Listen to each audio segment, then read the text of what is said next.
After dramatic increases in home values since 2020, we're finally starting to see negative equity rear its ugly head again. How does this affect the foreclosure market in Southern California?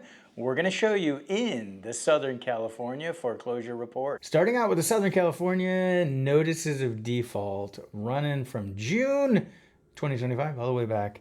Notice of default is the first public awareness that a property is in trouble. Someone misses a payment, minimum of 120 days later, notice of default filed.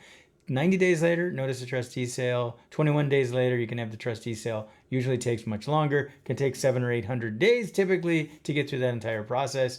But of all the properties out there that are behind on payments, we won't know in the general public until we see the notice of default. And what do you see?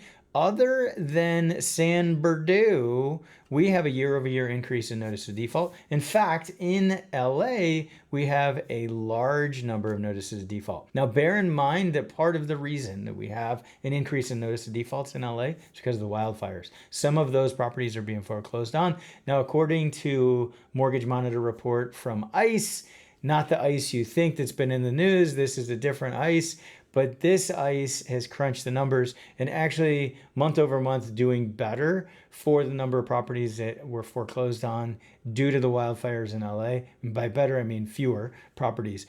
But that is certainly what is driving the number up. But we also have a case where more folks are getting behind on payments as mortgage interest rates have stayed higher, people are losing their jobs, etc. That will start to show up in the notices of default. But it could take a while to see a big spike based on the fact that it takes a minimum of 120 days for the notice of default to be filed.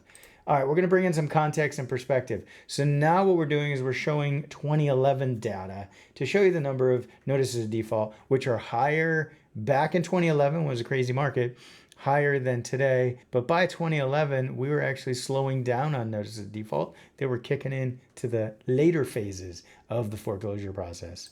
Notice of trustee sale, 90 days after that notice of default, then this can be filed and it'll actually have a sale date on it. In this process of foreclosure, it's not like we're going to be surprised and all of a sudden properties are going to show up at the courthouse steps. They're going to have to go through this entire process to get to the courthouse steps.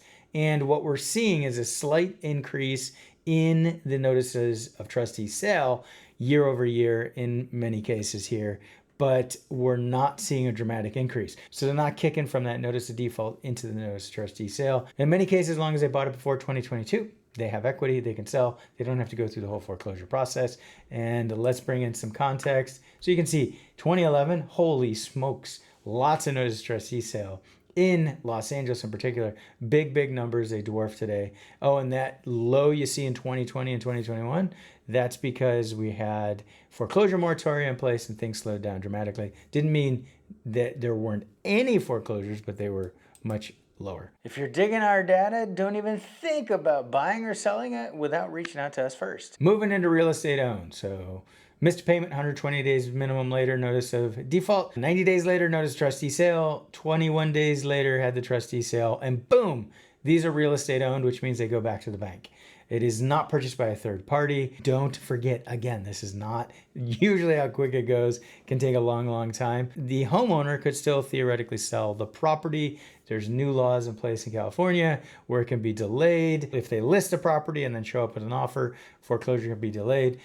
Long story short, these ones went back to the bank. Nobody else bought them. And then these also weren't purchased through the SB 1079 process either, which I've released video on that, where there's a sale that occurs after the trustee sale. So these properties go back to the bank and they are going to be assigned to an agent. The agent's going to figure out what the heck's going on. I used to do this, figure out if anybody lives there, do cash for keys, bring it to the market. There's going to be a 30-day first look process, meaning only homeowners, prospective homeowners can move into it. Although there's some changes there, I'll release some updates. So we can see an increase in certain counties. So San Diego, Riverside, a big increase year over year.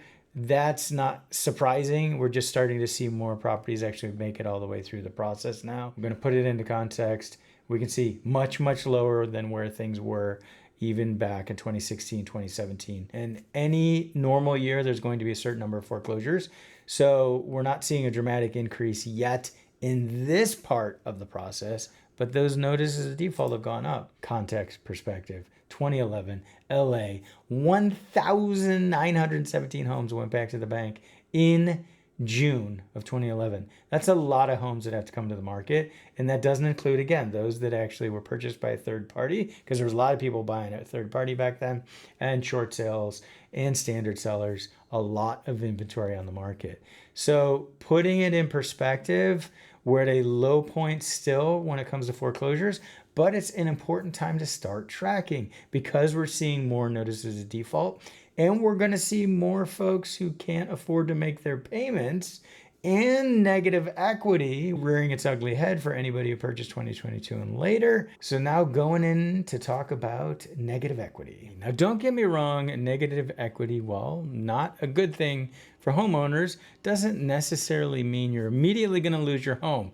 You don't get in trouble with negative equity until you're not able to make payments. So you lose a job, for example, then it becomes difficult to make payments, especially if you're underwater, the home is worth less than the loan on it. You really can't afford to sell it, and that's why we had short sales and all that madness.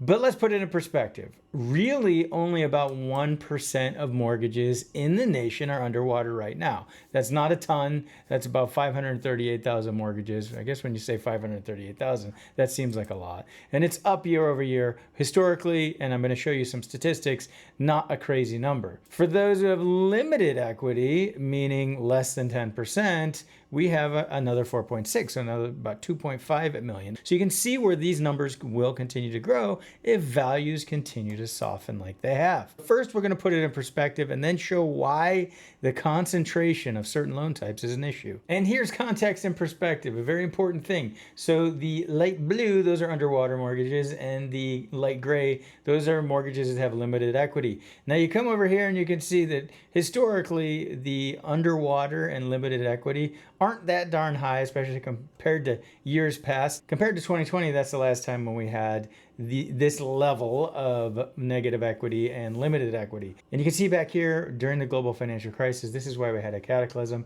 You can see the dramatic rise in properties that were underwater. And why were they underwater? Well, values continue to drop. We also had a lot of lousy loan programs back then that we don't have now, including things like Pick a Pay, which reach out to me and I'll explain what that nasty thing was.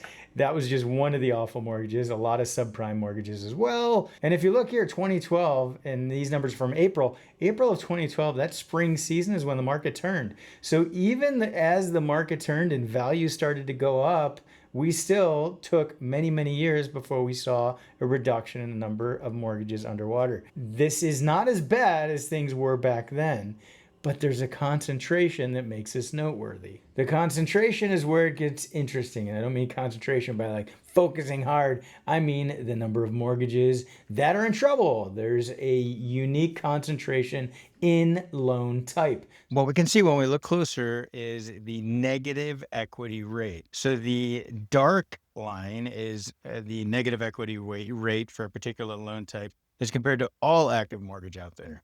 So you can see for FHA loans, 2.6% of those are negative equity or underwater. VA loans, 4.8% of all the loans out there are in a negative equity standpoint. But where it gets crazy when we see a concentration is when we look at the loans that are 90 plus days late or in foreclosure.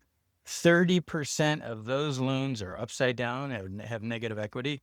For the FHA loans, VA, 41.7% of those loans that are late or in foreclosure are upside down. So crazy concentration. And imagine if we could figure out approximately what price point these different houses would be at. Well, we can, and we're going to show you right now. So we have to look at the loan limits to see the most expensive homes that could be purchased with an FHA loan. So going back to 2022, which is when we start to see the majority of folks being underwater. It's 2022, 2023, 2024. So this gives us a rough idea of price points that are in trouble for FHA loans. And we can see that in 2022, the baseline was 420,680, went up to 970,800. So that would be the loan maximum, and you can add on another 3.5% to get you an idea of how much the home value is. So depending on where you were, it would be around a $450,000 house would be maximum for FHA financing, to around $1 million would be maximum for financing. So you can see that in most markets, it'll be the bottom quartile of homes that have the FHA financing. Now, sure, there could be multi-million-dollar homes that use an FHA loan, but it's unlikely because it's expensive. They're going to use conventional financing. What about VA loans? Little known secret is that they're actually, if you have full entitlement for your VA loan, there is no loan limit. You could have a multi-million-dollar VA loan, but the majority of loans aren't quite that high, especially for those who have partial entitlement. Those would be under the FHFA limit. FHFA, not FHA.